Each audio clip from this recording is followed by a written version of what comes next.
একটি ট্রেন, এক ঝাঁক যাত্রী, আর প্রত্যেকের ব্যাগে লুকিয়ে থাকা এক একটা গোপন রহস্য। কেউ যাচ্ছে জীবনের প্রথম প্রেমের প্রস্তাব দিতে, কেউ বা অসুস্থ মায়ের সেবা করতে। গল্পের জাদুকর হুমায়ুন আহমেদের কালজয়ী উপন্যাস কিছুক্ষণ এবার পর্দায়। তবে সাধারণ এই যাত্রার মোড় ঘুরে যায় যখন করিডোর দিয়ে বয়ে নিয়ে যাওয়া হয় এক অদ্ভুত কফিন। কামরার ভেতরে সাদা চুলের এক বৃদ্ধ নিজেকে দাবি করেন দৈত্য হিসেবে। তিনি কি আসলেই কোনো অশুভ শক্তির সংকেত, নাকি কোনো গভীর দর্শনের অংশ? চলুন জেনে নিই 2026 সালের সবচেয়ে আলোচিত সাইকোলজিক্যাল ড্রামা বনলতা এক্সপ্রেসের মুভি এক্সপ্লানেশন। গল্পের শুরুতে আমরা দেখি ভার্সিটি পড়ুয়ার লাজুক ছেলে জাফরকে। গলায় মাফলার আর হাতে লাগেজ নিয়ে সে স্টেশনে দাঁড়িয়ে আছে তার বন্ধুর অপেক্ষায়। তারা রাজশাহী যাচ্ছে পরীক্ষা দিতে। তবে জাফরের মূল উদ্দেশ্য তার ব্যাচমেট রুবি। জাফর রুবিকে ভীষণ পছন্দ করলেও মুখ ফুটে বলার সাহস পায় না। ঠিক সেই সময় তার বন্ধু স্টেশনে দৌড়ে এসে পৌঁছায়। দেরি হওয়ায় জাফর কিছুটা বিরক্ত হলেও বন্ধুটি মজা করে বলে, এত বড় লাগেজ কেন? রুবি দেখলে তো ভাববে আমরা হানিমুনে যাচ্ছি। জাফর তখনও দ্বিধায়, সে কি আদৌ যাবে নাকি ফিরে যাবে।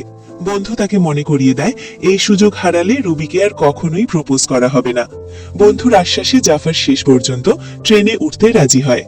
পরের দৃশ্যে দেখা যায় স্টেশনে দাঁড়িয়ে সিগারেট জ্বালাচ্ছে এক সুদর্শন যুবক। হঠাৎ গোলাপি শাড়ি পরা এক সুন্দরী তরুণী এসে তাকে জিজ্ঞেস করে, এক্সকিউজ মি, এটা কি স্লিপিং বার্থ? মেয়েটির সৌন্দর্যে যুবকটি এতটাই মুগ্ধ হয়ে যায় যে তার মুখ দিয়ে কথা সরছিল না। সে শুধু মাথা নেড়ে সম্মতি জানায়। এভাবেই শুরু হয় এক রহস্যময় ও নাটকীয় ট্রেন যাত্রার গল্প। মেয়েটি হেঁটে চলে যাওয়ার পর যুবকটি এক দৃষ্টিতে তার দিকে তাকিয়ে থাকে। এরপর দৃশ্যপট বদলে যায় একটি মধ্যবিত্ত পরিবারের দিকে। বদমেজাজি এক স্বামী, তার অন্তঃস্থা স্ত্রী এবং তাদের মিষ্টি একটি ছোট মেয়ে। বগিতে ওঠার সময় এক যুবক লাইটার চাইলে সেই বদমেজাজি লোকটা কোনো উত্তর না দিয়েই বিরক্তি নিয়ে ট্রেনে উঠে পড়ে। লোকটার এমন অভদ্রতায় ছেলেটি কিছুটা বিভ্রান্ত হয়ে দাঁড়িয়ে থাকে। ট্রেনের হুইসেল বেজে ওঠে। ঠিক সেই মুহূর্তে চারজন লোক কাঁধে করে একটি কফিন নিয়ে ট্রেনে ঢোকে। এই লাশটি কার? কেন সেই ট্রেনের যাত্রী? অবাক করা বিষয় হলো লাশটি নিজেই যেন তার গল্প বলা শুরু করে। সে বলে, বেঁচে থাকতে সব জায়গায় দেরি করে পৌঁছাতাম, মরে গিয়েও তার ব্যতিক্রম হলো না। এদিকে সেই সুদর্শন যুবকটির নাম আশাব। ট্রেনের দরজায় দাঁড়িয়ে সে সিগারেট ধরানোর চেষ্টা করছিল। তখন কাঁচা পাকা চুলের এক ছোটখাটো লোক এসে তাকে সাহায্য করে। কৃতজ্ঞতায় আশাব তাকে জড়িয়ে ধরলেও সে জানতো না লোকটা আসলে একজন পকেটমার। আলিঙ্গনের সুযোগে সে আশাবের মানিব্যাগটি হাতিয়ে নেয়।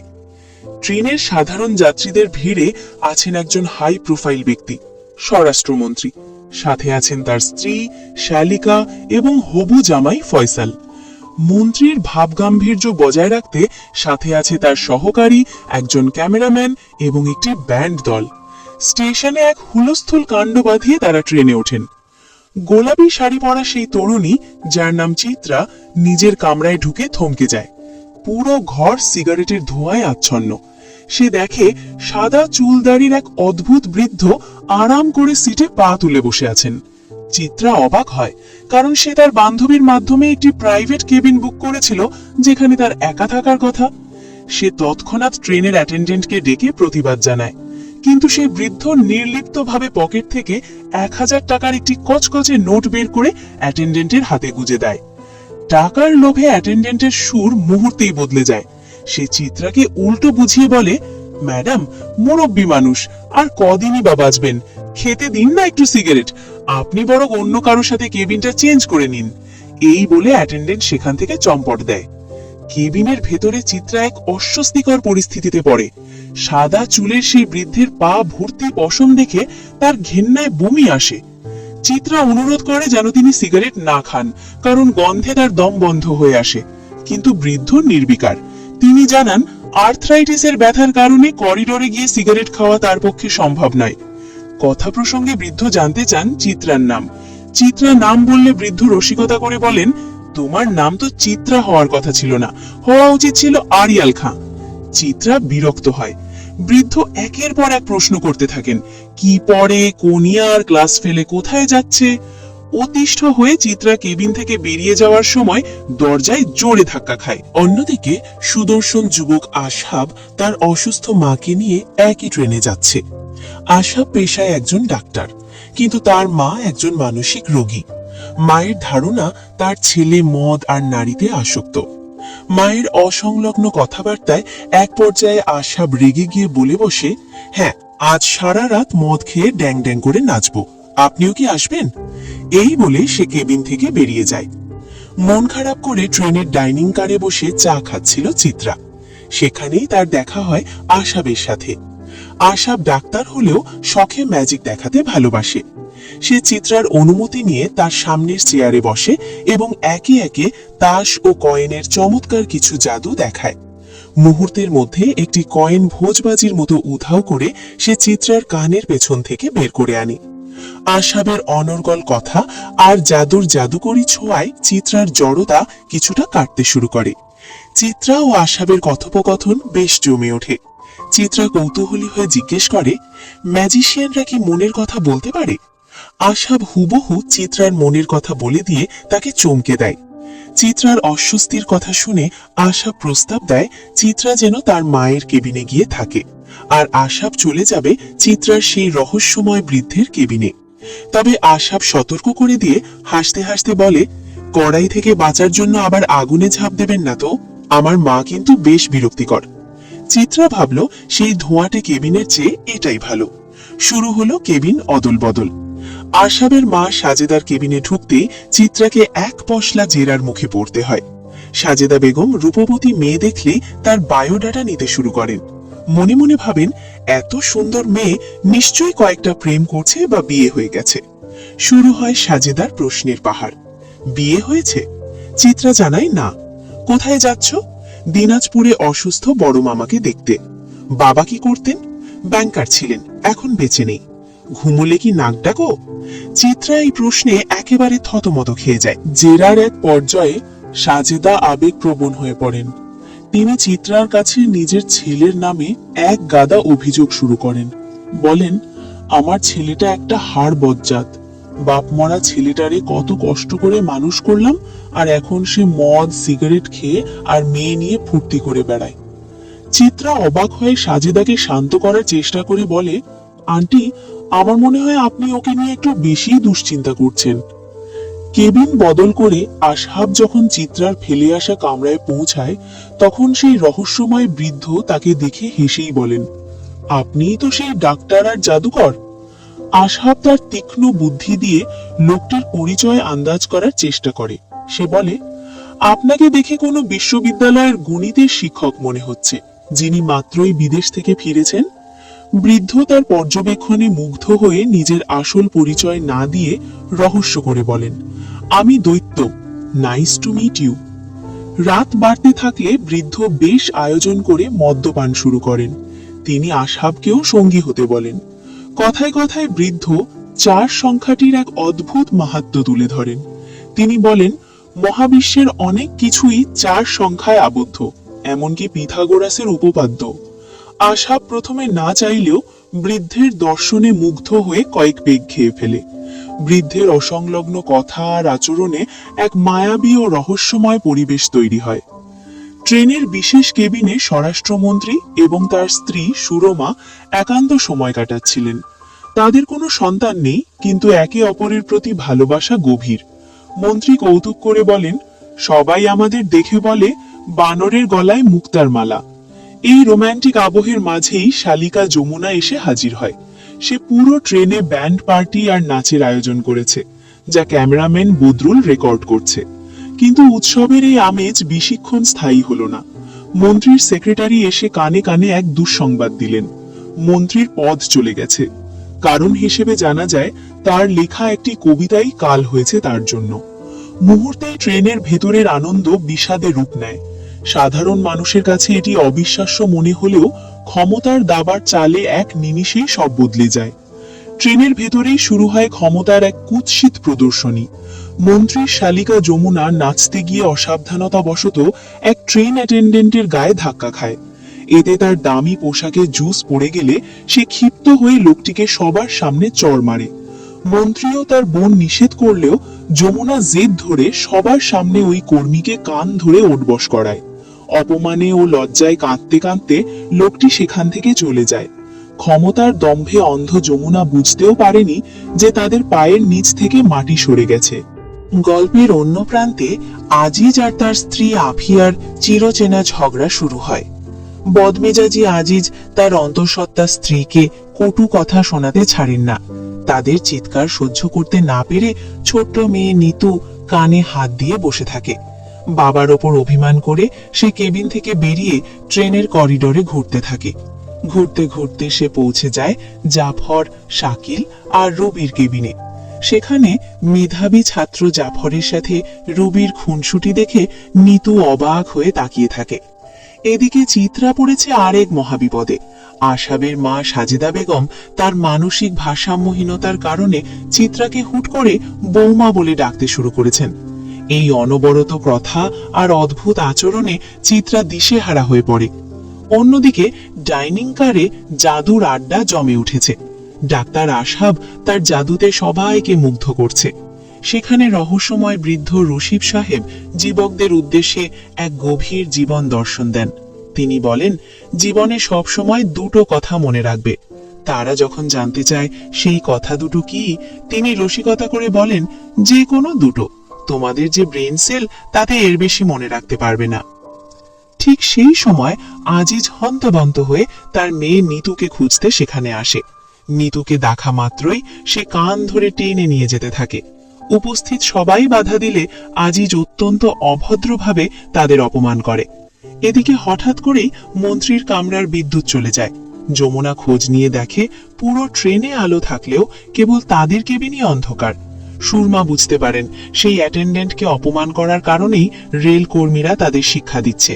মন্ত্রী আক্ষেপ করে বলেন, ক্ষমতা চলে গেলে মানুষ যে কতটা অসহায় হয় সেটা এখন হাড় হারিয়ে টের পাচ্ছি। সাবেক মন্ত্রী বুঝতে পারেন ক্ষমতা হারানোর পর এখন তিনি একা। নিজের দলের লোকেরাও এখন তাকে আর সমীহ করছে না। পরিস্থিতি বুঝতে তিনি তার ভিডিওগ্রাফার বদরুলকে পাঠান রেল কর্মীদের সাথে কথা বলতে। কিন্তু কিছুক্ষণ পর বদরুল প্রায় বিবস্ত্র অবস্থায় ফিরে আসে। রেল কর্মীরা তার ক্যামেরা ও কাপড় কেড়ে নিয়ে স্পষ্ট জানিয়ে দেয়, চলন্ত ট্রেনে আমরাই সরকার। সাধারণ মানুষের দীর্ঘদিনের পুঞ্জীভূত ক্ষোভ এভাবেই বেরিয়ে আসতে থাকে। এদিকে ট্রেনটি একটি স্টেশনে থামলে আজিজের রাগ কিছুটা কমে। সে নিতুকে নিয়ে নিচে নামে। চায়ের দোকানে বসে চিপস খেতে খেতে নিতু তার বাবাকে বলে, বাবা, আমি হারিয়ে গেলে তুমি নিজেকে বা মাকে দোষ দিও না, সব দোষ আমার। মেয়ের এই কচি মুখের কথা শুনে আজিজের মন গলে যায়। সে তার ছোটবেলার এক বৃষ্টির রাতের গল্প শুনিয়ে নিতুকে জড়িয়ে ধরে। আজিজ বুঝতে পারে সন্তান যাই করুক, বাবা মায়ের ভালোবাসা সব সময় নিঃস্বার্থ হয়। এরপর বাবা মেয়ের খুনসুটির মাঝেই ট্রেনটি আবার প্ল্যাটফর্ম ছেড়ে অজানার উদ্দেশ্যে চলতে শুরু করে। গল্পের মোড় ঘুরে যায় যখন জাফর, শাকিল আর রুবির সামনে মধ্যবয়স্ক এক ভদ্রলোক এসে একটি ছবি দেখান। ছবিটি অন্য কারো নয়, স্বয়ং চিত্রার। লোকটা জানান চিত্রা তার ভাগ্নি এবং সে আজ বিয়ের আসর থেকে পালিয়ে এসেছে। চিত্রার নিরাপত্তার কথা ভেবে জাফররা মিথ্যা বলে যে তারা তাকে চেনেনি। কিন্তু দুর্ভাগ্যবশত করিডোরে বের হতেই চিত্রার সাথে তার বড় চাচার দেখা হয়ে যায়। চাচা তাকে জেরা শুরু করেন, তুই কি রাশেদকে বিয়ে করেছিস? কার সাথে পালালি? চিত্রা বারবার অস্বীকার করে বলে যে রাশেদের সাথে তার সব সম্পর্ক শেষ। কিন্তু পরিস্থিতি নিয়ন্ত্রণের বাইরে চলে যায় যখন আশাবের মা সাজেদা বেগম কেবিন থেকে বেরিয়ে আসেন। সাজেদা এসেই চিত্রাকে আদুরে গলায় ডাক দেন, বৌমা, তুমি বাইরে কি করো? একা থেকো না। এই কথা শুনে বড় চাচা আকাশ থেকে পড়েন। তিনি রেগে চিৎকার করে ওঠেন, এই মহিলাকে তোকে কেন বৌমা বলছে? উনি কি রাশেদের মা? চিত্রা কোনো উত্তর দিতে পারে না। অপমানে আর ভয়ে সে মুখে হাত দিয়ে স্তব্ধ হয়ে দাঁড়িয়ে থাকে। পরিস্থিতি ক্রমেই জটিল হয়ে ওঠে। বড় চাচা আশাবকে দেখে হবু জামাই রাশেদ ভেবে বসেন। আশাব বিনয়ের সাথে সালাম দিলে চাচা খুশি হয়ে বলেন, বাহ, ডাক্তার ছেলে, আমাদের বাড়ির মেয়ে বলে কথা। সবাই মিলে রশিদ সাহেবের কেবিনে গর্বে মেতে ওঠে। এই সুযোগে চিত্রা আশাবকে আড়ালে ডেকে সব সত্যি খুলে বলে। আশাব পুরো বিষয়টা বুঝতে পারে, কিন্তু স্বস্তির সময় তাদের ছিল না। হঠাৎ ট্রেনের অ্যাটেন্ডেন্ট বশির হন্তদন্ত হয়ে খবর দেয় 5 নম্বর কেবিনে এক মহিলার প্রসব বেদনা উঠেছে। কিন্তু সমস্যা হলো মহিলার স্বামী আজিজ অত্যন্ত একগুঁয়ে। সে কোনো পুরুষ ডাক্তার দিয়ে তার স্ত্রীকে দেখাবে না। রশিদ সাহেব নিজের যুক্তিবোধ দিয়ে তাকে বোঝাতে চাইলেও আজিজের জেদের কাছে সব লজিক হার মানে। এমনকি সে আশাবকে মাতাল বলে অপবাদ দেয়। শেষমেশ উপায় না দেখে আজিজকে বেঁধে রেখে আশাব আর চিত্রা প্রসব করানোর প্রস্তুতি নেয়। কেবিনের বাইরে দাঁড়িয়ে আশাবকে বেশ বিচলিত দেখাচ্ছিল। চিত্রা অবাক হয়ে কারণ জানতে চাইলে আশাব তার জীবনের এক করুণ গল্প শোনায়। কয়েক বছর আগে সন্তান জন্ম দিতে গিয়ে তার স্ত্রী ও নবজাতক দুজনেই মারা যায়। সেই শোক সইতে না পেরে আশাবের মা মানসিক ভারসাম্য হারিয়ে ফেলেন এবং যে কোনো তরুণীকে দেখলেই নিজের বৌমা ভাবতে শুরু করেন। গল্পটা শুনে চিত্রার মন খারাপ হয়ে যায়। তবে আশাব জানায় ইন্টার্নশিপের সময় সে অনেক ডেলিভারি করিয়েছে। এরপর জাফর, শাকিল আর রুবির সাহায্যে গরম পানি ও তোয়ালে জোগাড় করে তারা প্রসবের কাজে লেগে পড়ে। ট্রেনের অন্য প্রান্তে তখন আতঙ্কের রাজত্ব। বারবার বিদ্যুৎ চলে যাওয়ায় যমুনা ও ফয়সাল ভয়ে অস্থির। ব্যান্ড দলের পরিচালক কাউসার সাফ জানিয়ে দেয় তাদের দামি বাদ্যযন্ত্র নষ্ট হওয়ার আগেই তারা পরের স্টেশনে নেমে যাবে। কিন্তু সাবেক মন্ত্রী আবুল খায়ের সাহেব জানান সামনে ভাওয়ালের জঙ্গল ছাড়া কোনো স্টেশন নেই। কাউসার আর ফয়সাল জেদ ধরে তারা চেইন টেনে জঙ্গল পথেই নেমে যাবে। সুরমা দেবীও তাদের পক্ষ নিয়ে বলেন জঙ্গলে কোনো সিংহ নেই যে খেয়ে ফেলবে। পরিস্থিতি দেখে আবুল খায়ের সাহেব বিরক্ত হয়ে তার স্ত্রী সুরমাকেও তাদের সাথে নেমে যেতে বলেন। ক্ষমতার দম্ভ আর জেদ মিলে তাদের এক অনিশ্চিত বিপদের দিকে ঠেলে দেয়। ট্রেন থামানোর জেদ ধরে বসেন যমুনা আর ফয়সাল। সাবেক মন্ত্রী আবুল খায়ের নিজে নামলেন না, কারণ জনগণের প্রতিনিধি হিসেবে বিপদে তাদের ফেলে যাওয়া তার আদর্শে নেই। শেষমেশ ফয়সালের গায়ের জোরে চেন টানতেই ক্যাচ ক্যাচ শব্দে ট্রেনটি ভাওয়ালের নিঝুম অন্ধকারে দাঁড়িয়ে পড়ে। যমুনা, ফয়সাল, সুরমা আর ব্যান্ড দলটি সেই ঘুটঘুটে অন্ধকারে নেমে যায়, আর একা কামরায় বসে থাকেন খায়ের সাহেব। এদিকে কেবিনের ভেতরে তখন জীবন মৃত্যুর লড়াই। আজিজ রাগে ফুঁসছে, কারণ তার অনুমতি ছাড়াই পুরুষ ডাক্তার তার স্ত্রীকে দেখছে। কিন্তু রহস্যময় বৃদ্ধ রশিদ সাহেব পরিস্থিতি সামাল দেন। ঠিক সেই সময় পকেটমার শাহ আলমের কাছ থেকে পাওয়া 9টি অব্যবহৃত ব্লেড দিয়ে আশাব প্রসবের কাজ শুরু করে। করিডোরে দাঁড়িয়ে রশিদ সাহেবের সাথে কথা বলতে বলতে আজিজ ভেঙে পড়ে। বেরিয়ে আসে এক নির্মম সত্য, আজিজের লাং ক্যান্সার। হাতে সময় আছে মাত্র 1 বছর। জমি বিক্রি করে সে চিকিৎসার খরচ চালাচ্ছে, অথচ জানে না শেষ রক্ষা হবে কিনা। সব আশঙ্কার মেঘ কাটিয়ে চিত্রা হাসি মুখে বেরিয়ে আসে। আফিয়ার কোল জুড়ে এসেছে এক ফুটফুটে কন্যা সন্তান। আজিজ তার নবজাতক সন্তানকে কোলে নিয়ে কান্নায় ভেঙে পড়ে। রশিদ সাহেবের অনুরোধে করিডোরে দাঁড়িয়ে ট্রেনের সেই নিস্তব্ধতায় মেয়ের কানে আজান দেয় আজিজ। এক অদ্ভুত পবিত্র মায়ায় ভরে ওঠে চারপাশ। কিন্তু সুখের এই মুহূর্ত দীর্ঘস্থায়ী হলো না। আফিয়ার অতিরিক্ত রক্তক্ষরণ শুরু হয়। দ্রুত হাসপাতালে না নিলে তাকে বাঁচানো অসম্ভব। অথচ ট্রেনের ইঞ্জিন বিকল হয়ে যাওয়ায় উদ্ধারকারী দল আসতেও অনেক দেরি। এই মুহূর্তে একমাত্র আশা সাবেক মন্ত্রীর ক্ষমতা, যদি তার নির্দেশে একটি হেলিকপ্টার আনা যায়। রশিদ সাহেব দ্রুত মন্ত্রীর সেলুন কারের দিকে রওনা হন। ওদিকে মন্ত্রী আবুল খায়ের সাহেব তখন স্মৃতির সাগরে ডুব দিয়েছেন। তার মনে পড়ে ছোটবেলার সেই আক্কাস মাস্টারের কথা, যিনি শিখিয়েছিলেন সত্য শিক্ষা। চুরির প্রতিবাদ করায় যাকে মিথ্যে অপবাদে কানে ধরে দাঁড়িয়ে থাকতে হয়েছিল। খায়ের সাহেবের বাবা সেদিন ছেলের চোখের জল দেখে দোয়া করেছিলেন যেন ছেলের এই অন্তরের মায়া শেষ দিন পর্যন্ত থাকে। আজ ক্ষমতা হারানোর এই মুহূর্তে তিনি কি পারবেন তার সেই অন্তরের মায়া দিয়ে একটি প্রাণ বাঁচাতে? সাবেক মন্ত্রী আবুল খায়ের বয়স এখন 59 ছাড়িয়েছে। দীর্ঘ 50 বছর পর আজ তার বাবার কথা মনে পড়ে চোখে জল চলে আসে।